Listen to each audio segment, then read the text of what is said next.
Hey, Internet. Welcome to Friday night. If you're so inclined and interested, I hope that you personally, sorry to point, are on a really hot date. Yeah, because if you want to be on a hot date and you're not, that's just it's not where you want to be, right?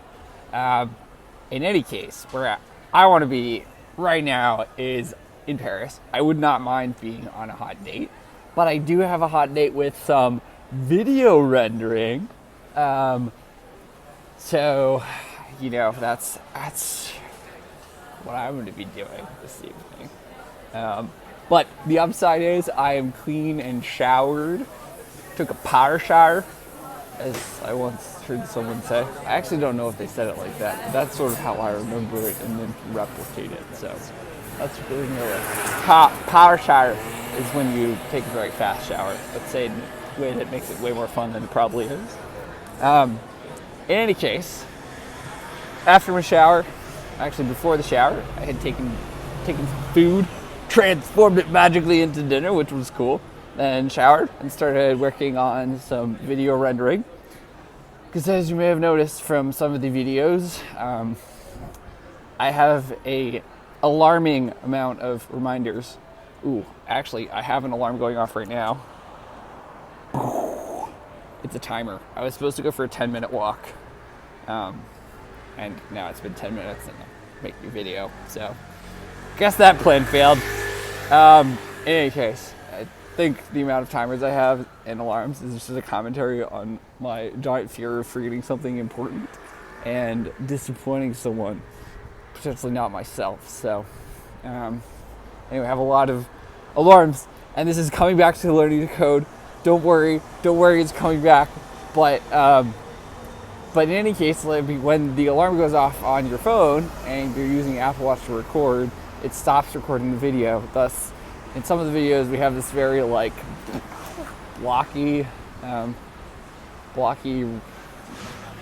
effect when I, on iMovie, re-render the videos so that it can be a single video that we can load up to YouTube. Oh my gosh, I know.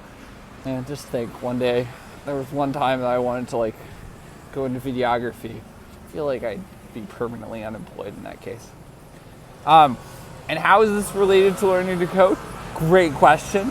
Glad you asked that question, or we're going to, before I preemptively framed it for you. But I think it comes back to learning to code in potentially two ways. The first is something that we either have talked about or should have talked about, so much so that I feel like we have talked about it. And that is sometimes when you're coding a problem or a set of problems or working on a project, I find that it's very useful, yet super hard to do, to take 5-10 minutes, even a day or a weekend, away from that problem or project, and look at it with fresh eyes. But if you're like me, you're really bad at following the advice you would give to someone else over the internet. And so, anyway, I was working on sort of some YouTube stuff and some video rendering, and I've just been having a stupid amount of problems. Excuse me. Not stupid, because problems can't be intelligent or not.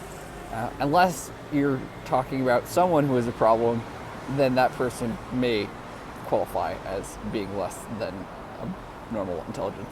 But that's very degrading, so we'll just presume that problems don't have intelligences and therefore can't be stupid, but I'm referring to it in the sort of common American English term.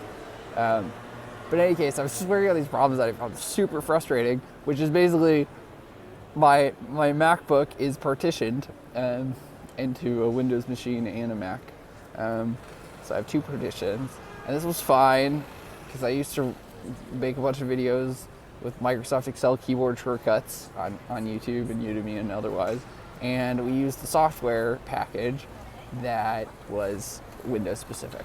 So that was fine again, but then sometimes the decisions you make in the past come and bite you in the, I won't show you, but it sort of rhymes with past, but it has 3 letters and starts with an A, and it has at least one S. in any case, so now I'm having major issues because I'm recording all of these videos on my iPhone, and that's fine and dandy because I have a lot of storage on my iPhone. But because I have it, my iCloud syncs the videos. It's a giant pain because I don't have enough storage on my computer. I'm just learning all of these lessons, and apparently when you have really big files, because I'm recording in 4K, which you probably can't see, and it's giantly overkill, because when it goes on YouTube, anyway, and with the lighting, anyway. So I'm making all of these like rookie mistakes right and left, but sort of where I'm going with this is that I can't transfer the files via AirDrop. This is way too much detail for you, probably, but I'm coming back to Learn to Code, and this week, working with the project team in my boot camp, we fully and wholeheartedly embrace the Pomodoro method. So like 25 minutes in work mode, full on, and then 5-minute break. Sometimes we adapted it to something like 23 minutes full work mode, 2-minute meeting, 3-minute break. And that I mean 2-minute meeting and 5-minute break. Check my math, something like that.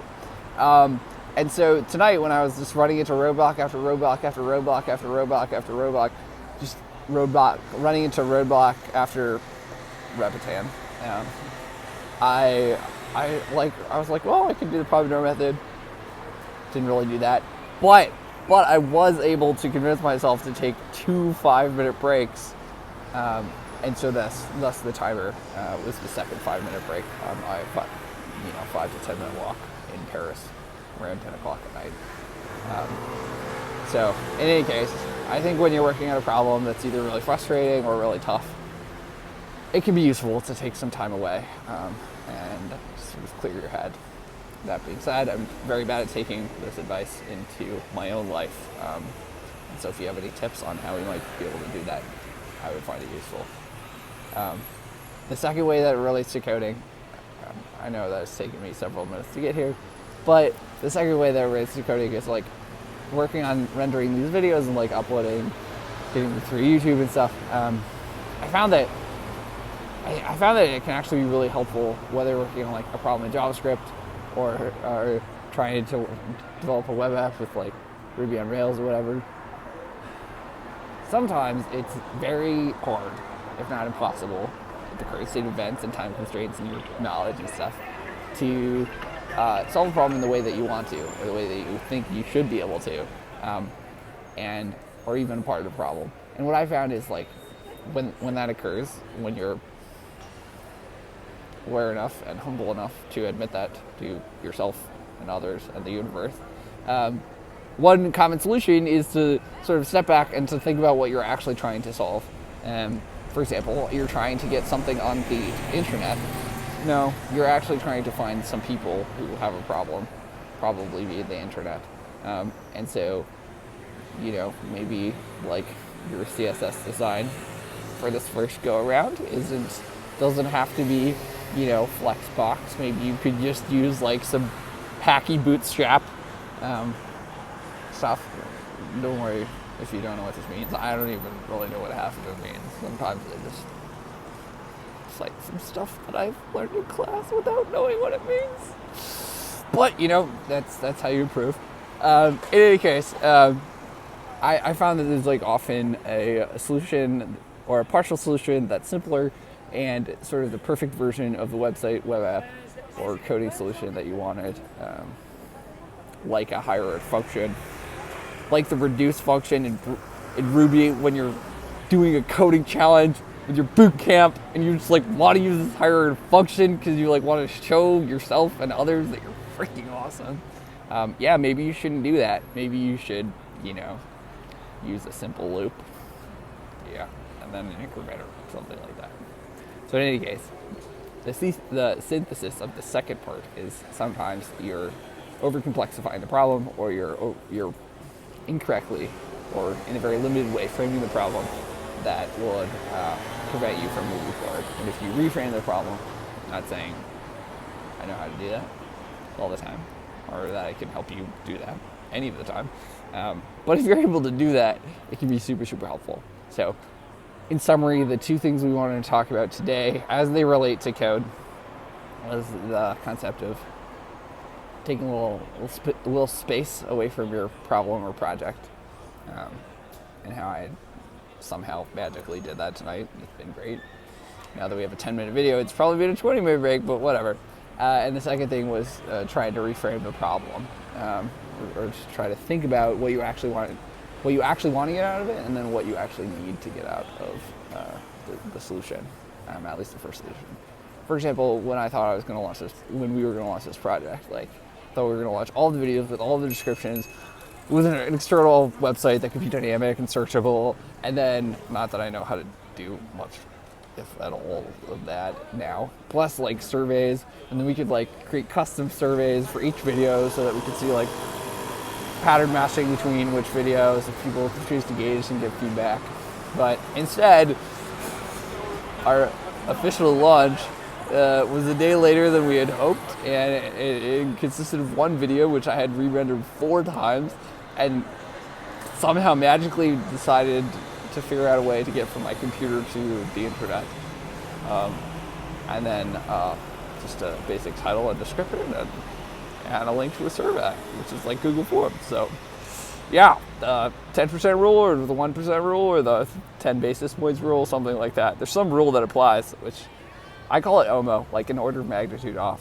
We were probably several OMOs off, but we launched, and now we can just make things better, so, or worse, depending on how things go.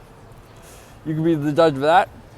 In any case, if you want to give feedback, you can. Otherwise, don't. Just do what you want to do. It's Friday night, like I said. You should be on a hot date if you want to be. And I'm going to go back to my hot date of, rendering some more video. But thanks for hanging out, and tomorrow is the official, more traditional weekend, and we will be making videos. So if you want to watch them, you can. Unless you aren't by a computer or don't have the internet or a smartphone or something, then you can subscribe to YouTube Red and download them, or borrow a thing. Anyway, see, you just misframed the problem. All right, we're gonna go, but have a great night, and we hope to see you again soon. Okay, bye.